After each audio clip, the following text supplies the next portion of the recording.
Welcome to this discussion on Chinese Communist Party's visit to India.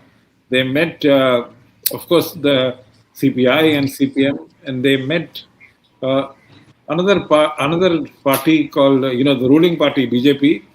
But more interesting was that they met RSS top leadership to discuss this approach of Chinese Communist Party and the Chinese government towards parties around the world. We have with us Mr. Saibal DasGupta, who was in China for 14 years with Times of India. He's back from Beijing. He's in Delhi at present. He's in Calcutta. He's joining us from Calcutta. And I have Mr. Madhavan Kuti, who is resident editor of, who was the resident editor of Indian Express in Kerala, and an ardent Chinese Communist Party follower in the sense as from a media viewpoint, and of course from the leftist viewpoint.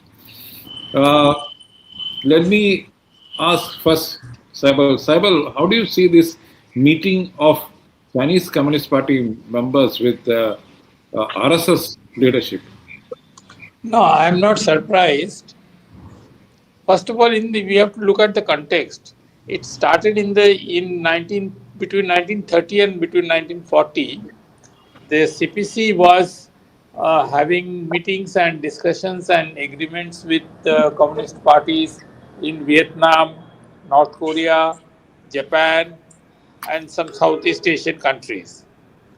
And by the time they entered into the 80s, they had expanded into non-communist parties as well.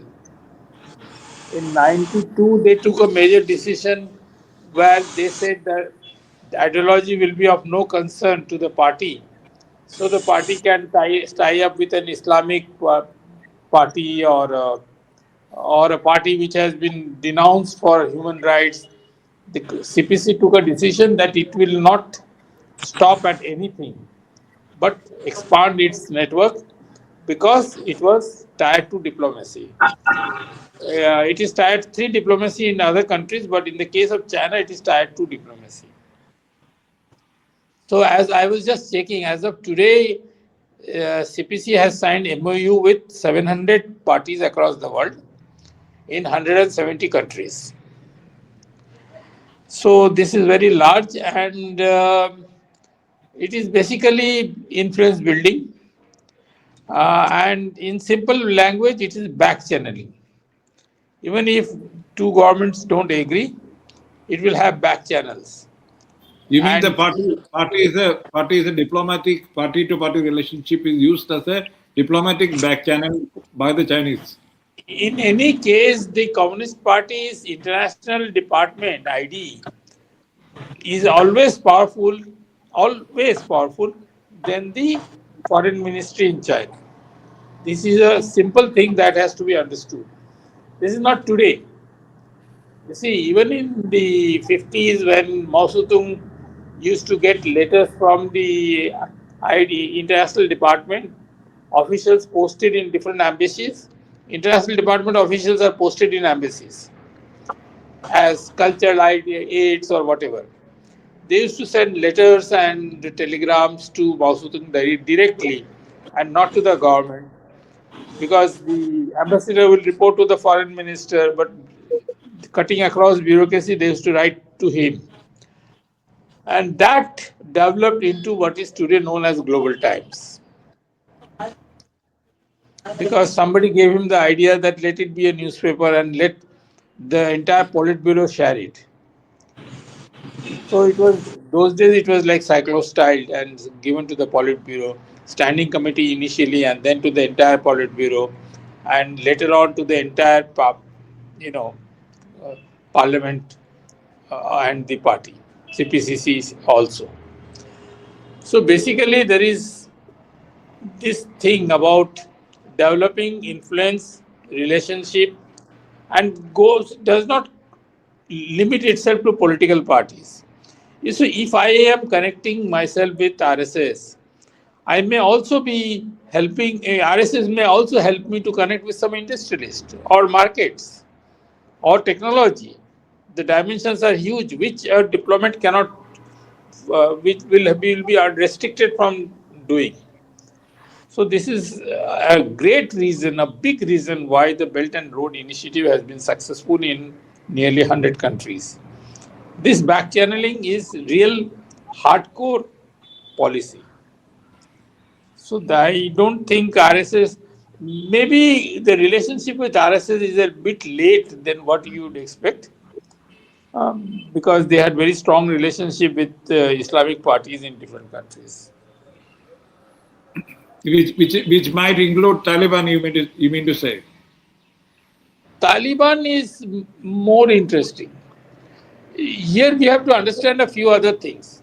The unrest in Xinjiang has to be understood, because Amnesty International, all international bodies have been damning China for torturing or harassing or, violation of human rights for Muslims in Xinjiang.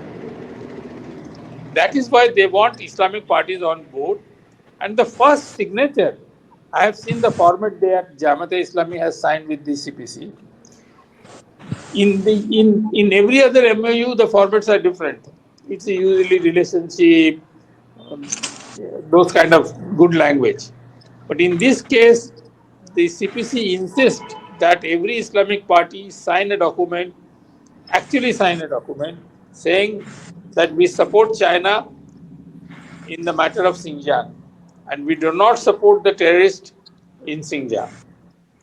Okay. So this Islamic parties, including and non-Islamic parties, including PTI in Pakistan and Jamaat-e-Islami in Pakistan, Jamaat-e-Islami in Bangladesh, they have all signed up saying that they will not support the Xinjiang cause, which is a very significant reason why they want to expand to all ideologies. Okay. So, Mr. Putti, yours. No, I fully agree with Saibal. That's my understanding. My familiarity with China just is limited to 2 visits and a constant China watching from a left perspective. That's been my qualification to be in this discussion. So let me be very frank. I generally admit that this inter-party relations of the CPC has more to do with diplomacy, geopolitics, and back channel this thing. This is the reality now. Now, there is a make-believe still very, very predominant in the communist parties in India, including the CPM, the CPI, and all that there is still an ideological content to this inter-party relations, which I think this visit to the RSS should certainly disabuse. That's what I would like to stress. That I have been there when in China in 2006 with that Vajpayee's delegation that included RSS representatives like Ram Madhav and people like that. And then we were in Shanghai, and then we were shown the little room in which the Communist Party, the CPC, was formed by Mao Zedong. And then I saw these RSS gentlemen taking such special interest in this, and then demanding a special meeting with CPC representatives to discuss the formation and things like that. So one thing is, this visit to the RSS headquarters and prolonged discussion should convince the left in India, the organized parliamentary left in India, that there is hardly any ideological solidarity between the CPC and the communist parties the world over. So what comes to them after this is a natural thing, because as a China watcher or a left fellow traveler, I am not a follower as you described me. I am never a follower of any party. I am an independent person holding certain left political views. So let there be no confusion for Saibal that I am not a follower.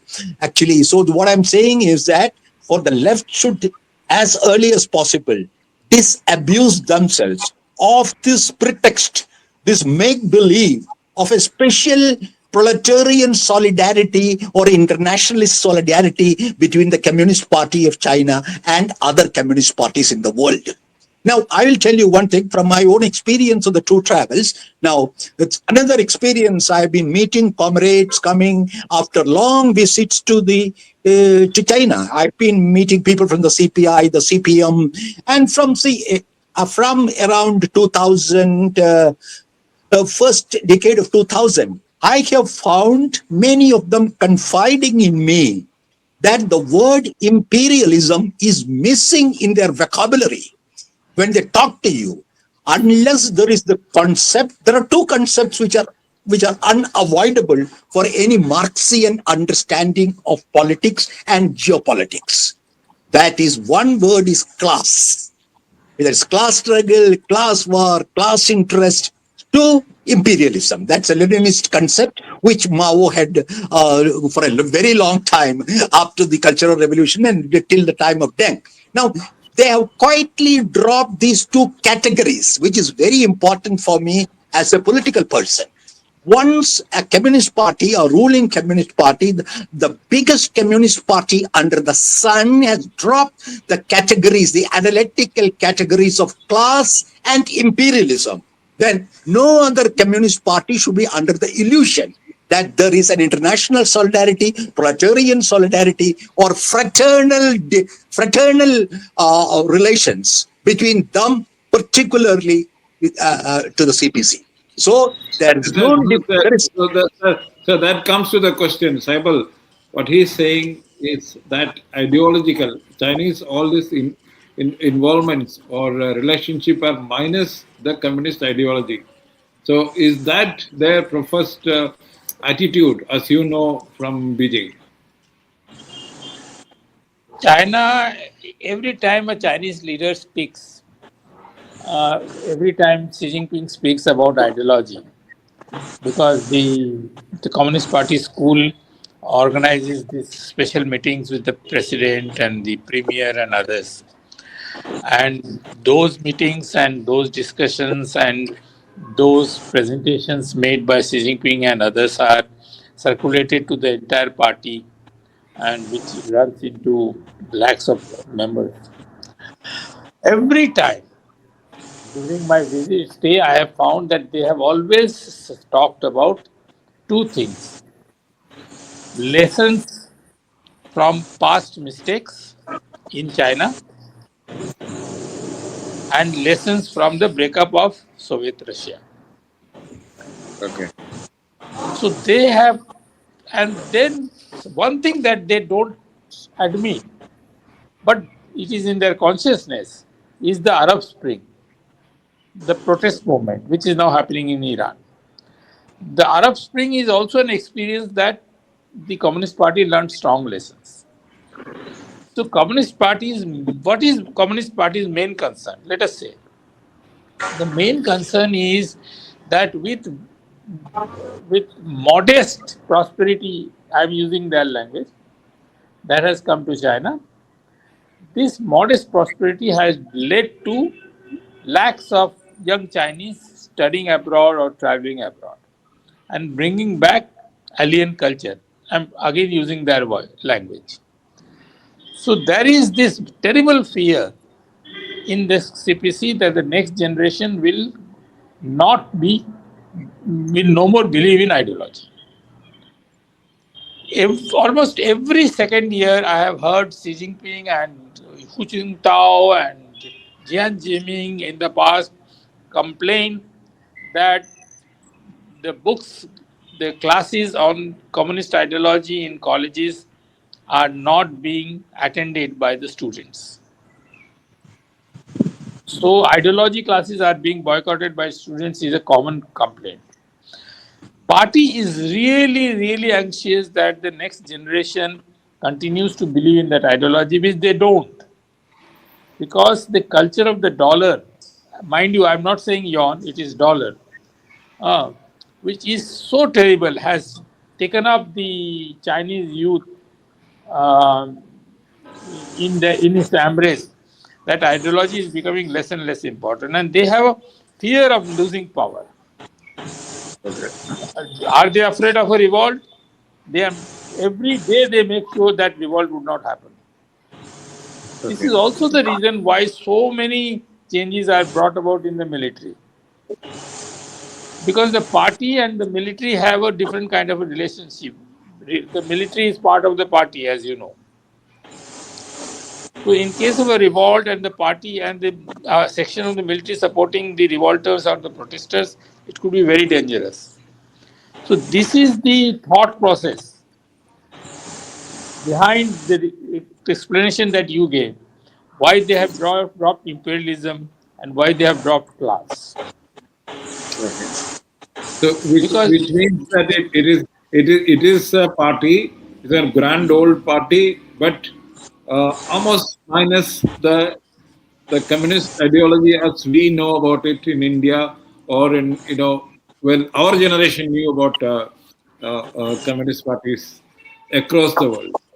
Can one say that?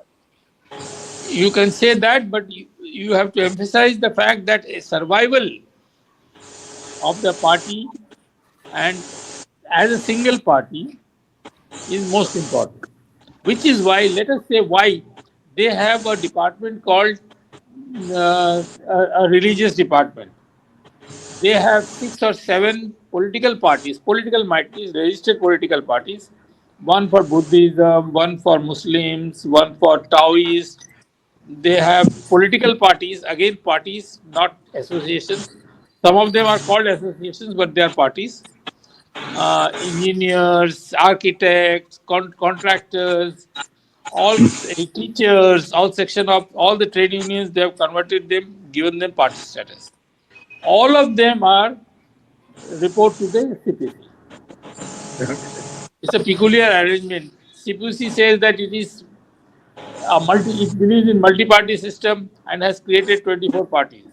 But everybody knows that these 24 parties are not even 1% power that CPC has. CPC has, let's say, 99% power. So even in India, we have seen that too much ideology, emphasis, and to a much less realism has led to a situation where uh, electorally in elections they have been not been faring well. Yeah.